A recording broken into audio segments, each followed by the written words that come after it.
just wait for him after school, throw a bag over his head, hit him with a shovel, and drag him into the back of my car. The body of Cassidy is far more... Hey guys, my name is Oken and welcome back to another reaction video on the channel. Today we are doing FNAF The Ultimate Timeline Part 2.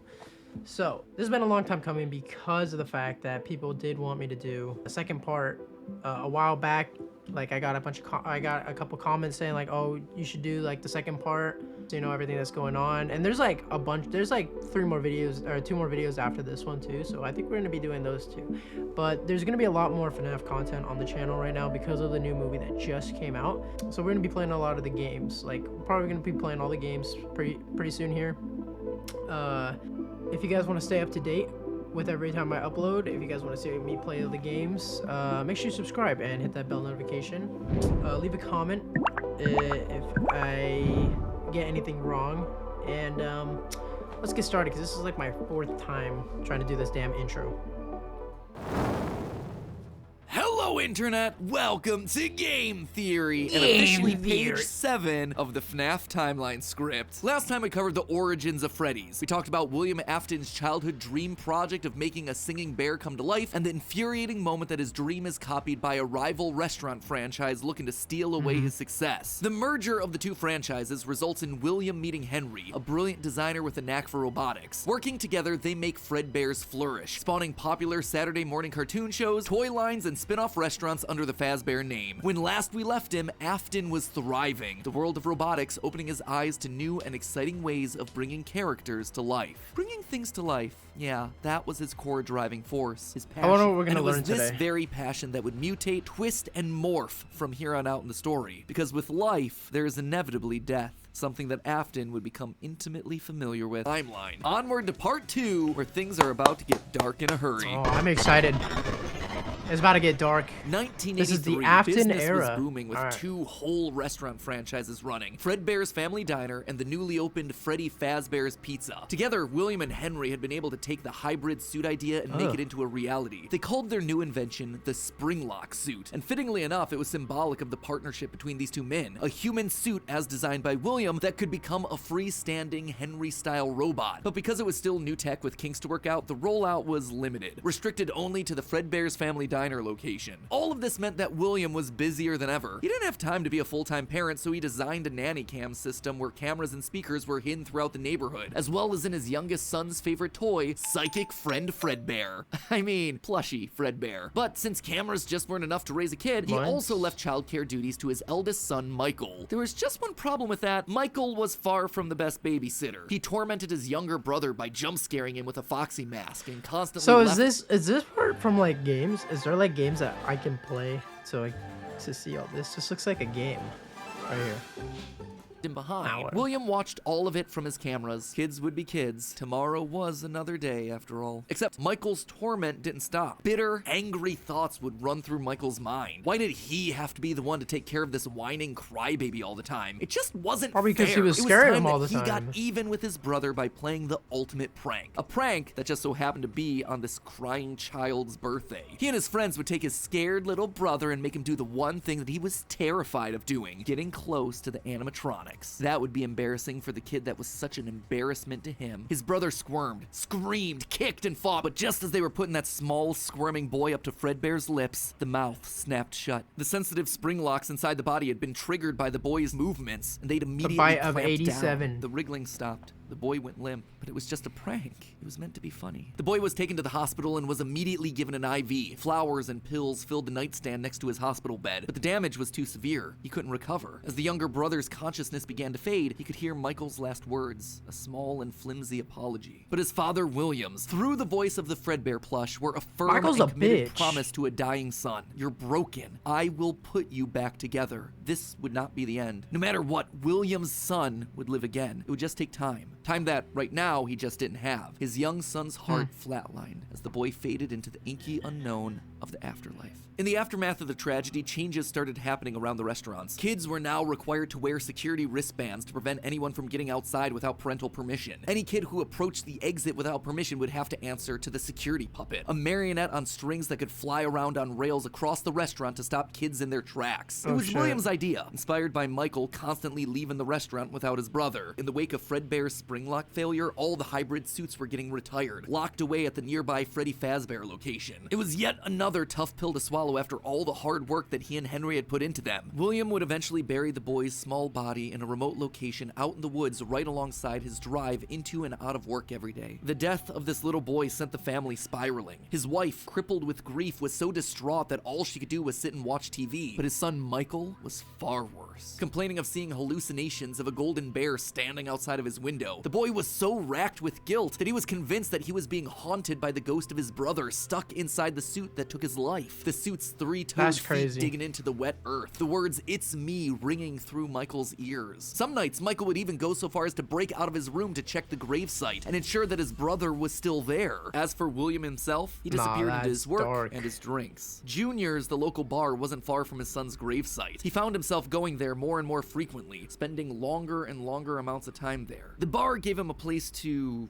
think, to remember, to reflect and stew on how Henry had stolen his idea for an animal-themed restaurant, how they'd cut his character out of the cartoon when everyone else was there, how Henry had humiliated him by buying him out of bankruptcy, and now there was his son. Henry had taken his son from him. The robotic part was the part that failed after all. William ordered one more drink, but it was one too many. The bar turned him out and told him to go home. But William didn't go home. Drunk and angry, William raced back to the restaurant to give Henry a piece of his mind, only to find someone else waiting. Henry's daughter, Charlie, locked outside of the building, bullies laughing at her through the window. Fine, some other problem to fix. But then Afton got an idea. A beautifully awful idea. This was his chance to get back at the man that had humiliated him all those years ago. Henry had killed his business, and now Henry's robotic suit had killed his son. It was time for William to do some killing of his own. Let Henry feel what it's like to have something you love get ripped away. While parties continued inside the walls of the pizzeria, William attacked Charlie in the back alley. It felt good. He felt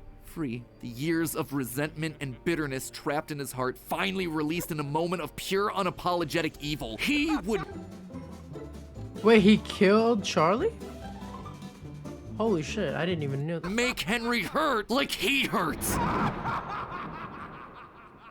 And in that moment, William became a killer. He dropped Charlie's lifeless body and drove home, forced to confront his family problems later that night, appalled but also a little excited by what he had just done. Charlie's death would remain on the books as a random act of violence. And though Henry had suspicions about William, there was no physical evidence, nothing that could link him back to the crime. In the weeks that followed, Fredbear's Family Diner would close for good. 2 high-profile deaths around the restaurant with 2 grieving owners in such a short period of time was just too much bad press to handle. Besides, Henry's Freddy daughter. Fazbear's Wait, was so still... Charlie's Henry's daughter, right?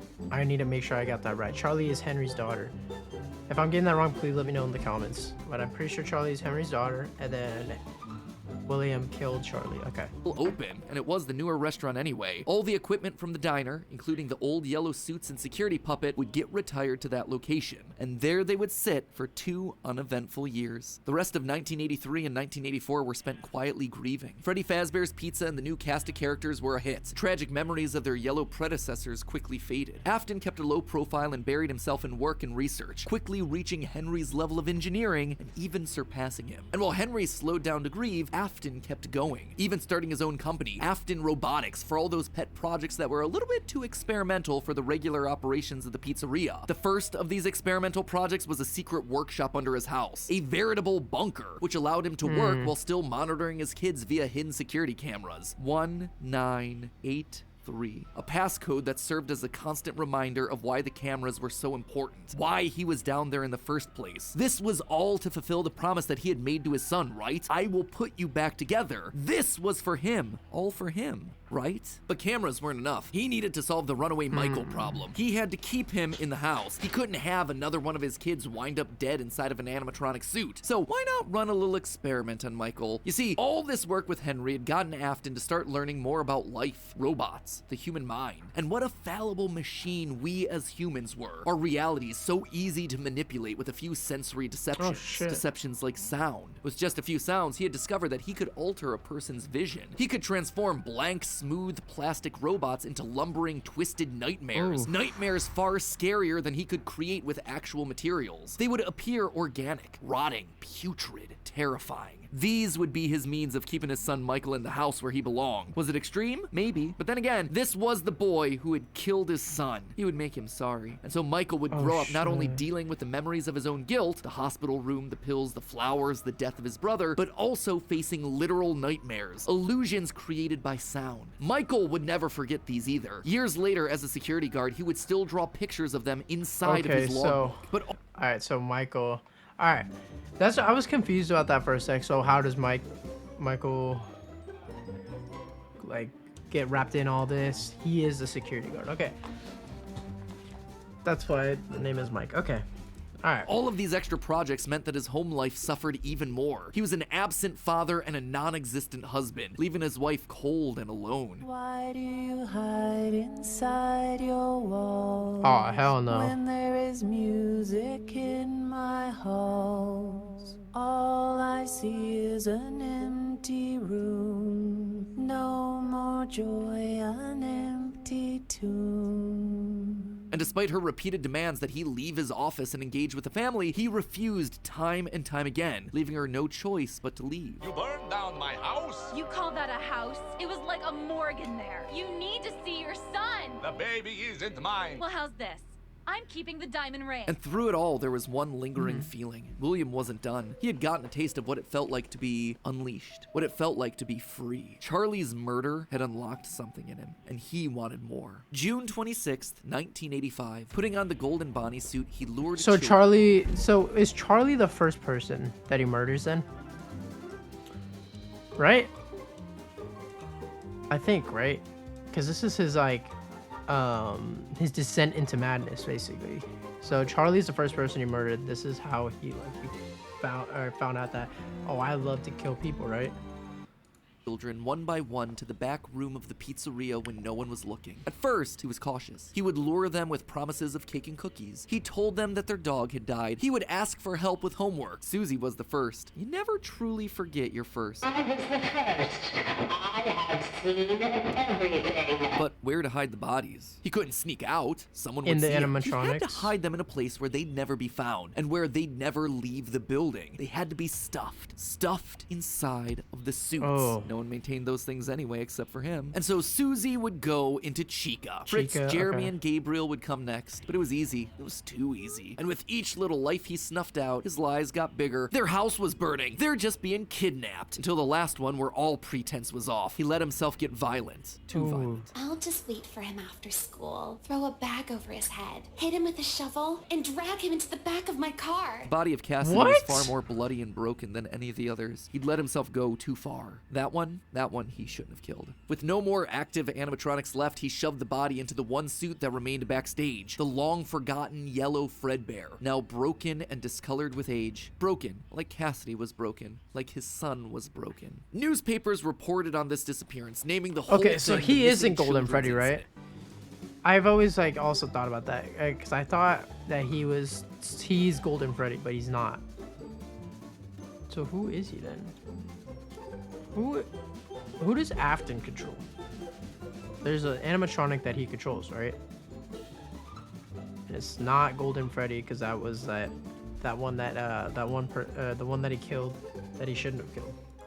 Police would even charge William with the crimes after finding security footage of the golden mascot suit luring kids to the back, but they couldn't convict him. They had no bodies, and his face had been hidden behind the mascot suit the entire time. What they had was circumstantial at best, and so he walked away a free man. But Henry knew the truth. In these murders, he saw his daughter Charlie all over again. So he threw Afton out of the company and shuttered the doors to the old pizzeria. Henry would keep the franchise quiet for 2 years. This would not happen again. This could not happen again. How could he protect the kids? Finally, he developed a solution. He would implement an even more extreme security system in the form of new animatronics. Toy animatronics, inspired by the toys that they had been selling years ago. But these guys, these were special. They were a new breed of robot with facial recognition abilities. But most importantly, they're all tied into some kind of criminal database so they can detect a predator a mile away. All the original animatronics, now withered with age, were moved to the new location. With a plan in place, it was time to try once more. The year was 1987, and the new and improved Freddy Fazbear's Pizza was making headlines in local newspapers. Headlines that just so happened to catch the attention of William Afton. Freddy's was back, and without him? That was his idea, his character. Henry was, yet again, trying to cut him out of the picture. No, as long as these restaurants stayed open, William... Hey, if they were cutting me out of the picture, I would go on an Afton rampage.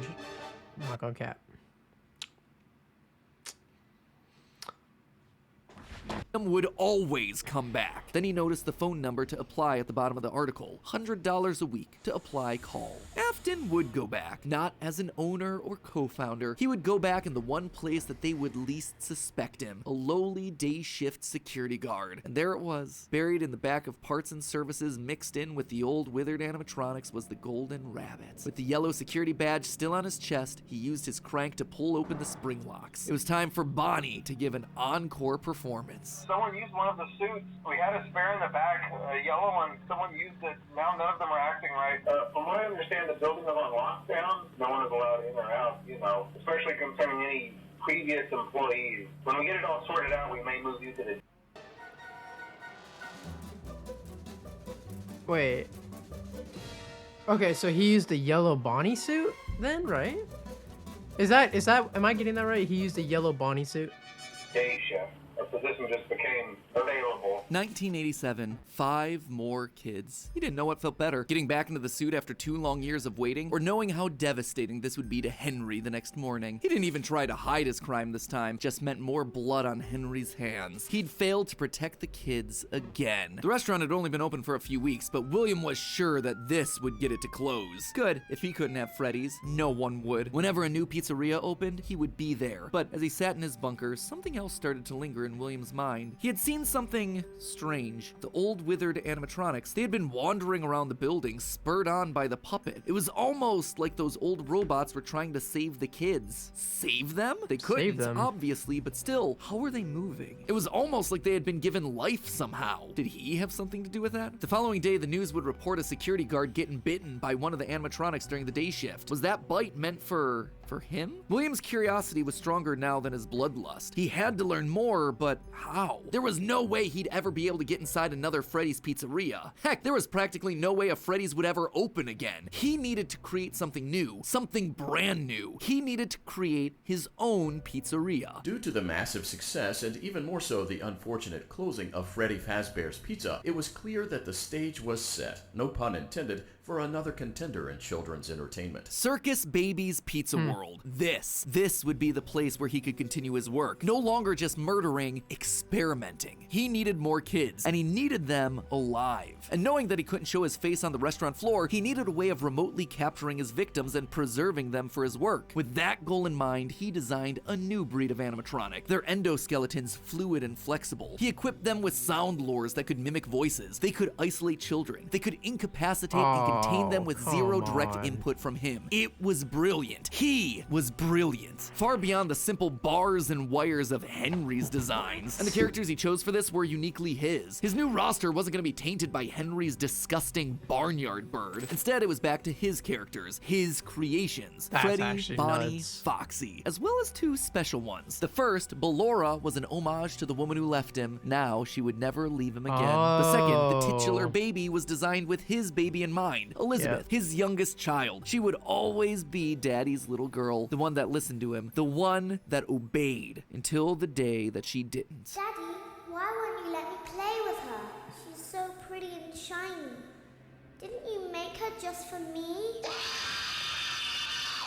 The day before Circus Baby's Pizza World opened, she disobeyed. She didn't listen. Left alone with Baby, she got too close. The animatronic ripped in half and swallowed her whole. A scared and confused child fading into eternal darkness. By the time Afton found her, it was too late. She was gone. He immediately canceled the launch of Circus Babies under the guise of a gas leak. But wait, as he sat there at the foot of the stage, he noticed that something was different. The eye color of the robot had changed. Baby had been built with blue eyes, but now they were emerald green, the same color as Elizabeth. Elizabeth's. Was she in there? Could this all be connected to the free-moving animatronics that he had seen at Freddy's? He had to know more. His mourning turned to excitement. He had to return to where it all started. 1993. Pathetic. This place was pathetic. Henry had clearly tried to reopen one final time with those old original animatronics from so long ago, but William's damage to the brand had been permanent. These things stank of death. They hadn't been washed in decades. But even if they had, nothing could wash away the stink of murder that haunted these halls. One night, then another, then another. William repeatedly snuck into the old broken restaurant to lure the living animatronics to him, one by one dismantling them, robbing them of their endoskeletons. The metal had to be the secret. It had to contain the remnants of life itself. But he had to know for sure. Leaping out of a room that was invisible to the animatronics programming, he dragged the oversized robotic skeletons back to his underground workshop, back to where Circus Baby watched on with glowing, curious eyes. Eyes that somehow felt alive. Not knowing what else to do, William melted the robotic parts down. 5 animatronic endoskeletons reduced down to one silvery puddle of goo. Could he transfer this living metal to his own creations? He had to try. He picked up a syringe and filled it with the molten metal and injected the goo into Funtime Freddy's twisted, wiry endoskeleton. And suddenly the coils came to life. Like snakes writhing in a pile, what had once been cold, lifeless metal moved and jolted on its own. He'd done it. He had unlocked the secret to life itself. Except something was clearly wrong. The movements were erratic. They were violent, angry. Baby didn't act this way. She had been calm, collected. This was clearly something else. Something mindless and frantic. Perhaps by mixing the souls and then portioning them out, he had created incomplete beasts. He would need to keep testing to truly understand it. He needed more of this remnant. As he searched the old pizzeria one more time for any remaining scraps of metal, the ghosts attacked. His past victims come to collect their due, all led by Cassidy. The 5 lined up and blocked the door, and Afton's mind reeled. The scientific implications of this were incredible. Ghosts, real ghosts that he could see, all standing against him. But what could they do? What couldn't they do? That's He crazy. panicked as Cassidy approached. How do you stop something that's already dead? Maybe with the thing that resulted in their death in the first place. He would get into his suit like old times. He would regain his power over them just like the day that they died. He was the genius. He was the one in the suit. He was the one in charge. The spring lock snapped into place. Maybe it was his frantic movements. Maybe it was the leaky abandoned restaurant. Maybe it was just fate coming to collect its due. He didn't know. The only thing he did know was that his brain was suddenly filled with searing white-hot pain as hundreds of metallic pins and gears stabbed into his body from all sides. Because of the spring locks, they were like collapse, bah, bah, bah. slowly oozing out of the suit and like the pooling spring onto locks the literally floor around him. It couldn't. The spring locks like this are like he was like wait, take him. End like this. It wouldn't end like this. His work was unfinished. Unable to move, his only option was to survive, to live, to keep living. It took days lying in his own blood, but eventually someone found him, a security guard making a normal report. When he saw the animatronics torn apart in the middle of the party room floor, it caused him to file an immediate report of a break-in. An owner would have to come in and claim the damage, and who else would it be other than Henry? Hope jumped in Afton's heart. Henry would see him. They were partners after all. He would be the one to help save him, to get him out of this suit, to relieve him from this tremendous pain. Henry entered the secret room. His eyes fell on Afton sitting there in the pool of red, and Henry, saying nothing, turned and walked away. Yep. This is just to inform all employees that due to budget restrictions, the previously mentioned safe rooms are being sealed at most locations, including this one. Nothing is being taken out beforehand, so if you left anything inside, then it's your own fault. Management also requests that this room not be mentioned to family, friends, or insurance representatives. And so there Afton would sit, hanging on for 30 years, trapped behind the walls with an iron will that refused to die.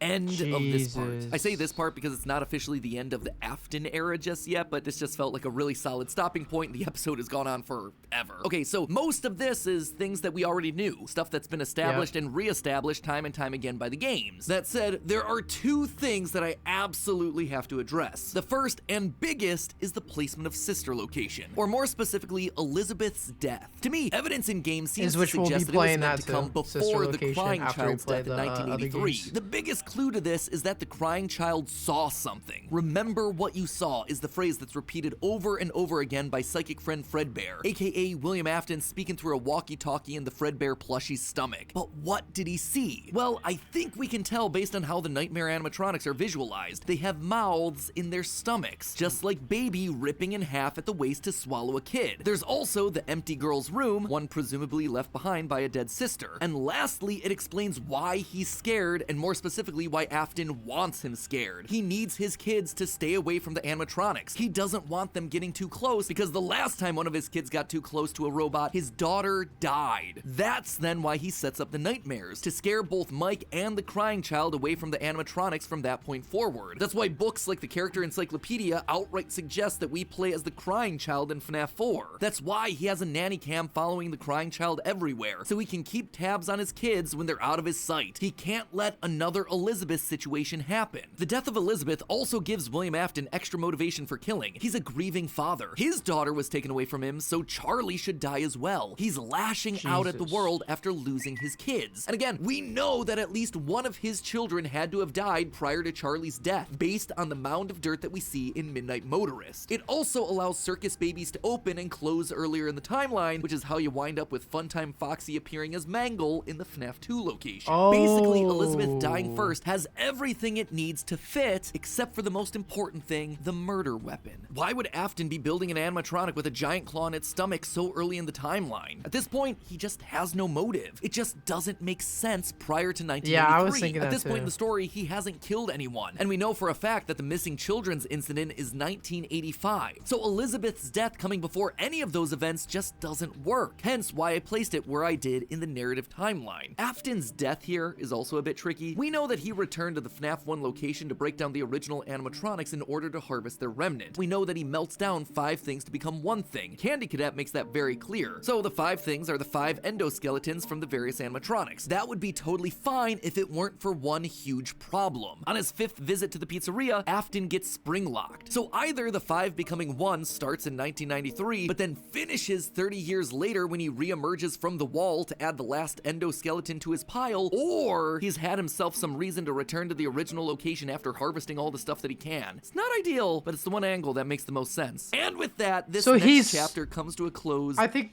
so he's Springtrap. That's Springtrap that's right there, right? Afton is Springtrap, okay. That's what I'm at least thinking. Thereby leaving us with 5 more games to cover and another 40 plus years of Fazbear history to recap. Ooh, when you put it that way, something tells me that this might balloon into 4 parts. Ugh, we'll see. Anyway, until then, my Faz heads, congratulations, you made it through a massive upload. And hey, if you are still... Oh my god, wow, that was a lot of fucking information to take in. Jesus. Well, I hope you guys enjoyed. That was part 2 of the Ultimate Timeline, and I will definitely be doing a part 3 because this is getting very interesting. We actually did learn a lot, I think. So, like, Afton is Springtrap. That's crazy. His daughter is Baby. That's also, I did not know that, and I did not know that the eyes are green because of her. I also didn't know that he killed Henry's daughter. That's another thing. So we actually learned quite a bit. I definitely want to play the games for sure. The games sound super fun to play, and I think it would be so fun to record them and for you guys to watch it. But for now, that's gonna be the end. Hope you guys enjoyed, and I'll see you guys in the next one.